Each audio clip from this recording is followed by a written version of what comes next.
સમા ગોડાઉનમાં વિસ્ફોટ પ્રકરણમાં પ્રદેશ કોંગ્રેસ પ્રમુખ શક્તિસિંહ ગોહિલે પ્રતિક્રિયા આપી।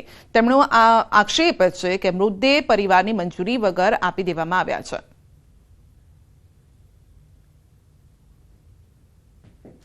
મનમાની રીતે કોઈ એકાદ વ્યક્તિની સહી લઈને એ મૃતદેહોને રવાના કરવાનું ચાલી રહ્યું છે, એ યોગ્ય નથી।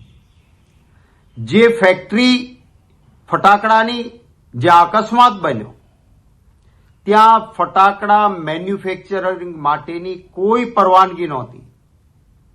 સ્ટોરેજનું લાયસન્સ પણ રદ થયું અથવા રિન્યુ ન થયું। એનો અર્થ એ કે સંપૂર્ણ ગેરકાયદેસર કામ ચાલતું હતું। શું તંત્રને આની ખબર નહોતી?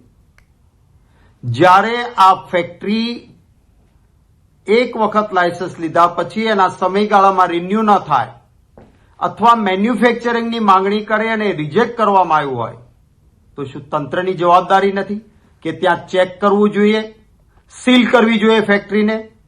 અને વગર પરવાનગીની ગેરકાયદેસર પ્રવૃત્તિ કે જે માનવ જીવનનો ભોગ લઈ શકે એ કામ ન થાય એ જોવાની જવાબદારી શું તંત્રની નહોતી?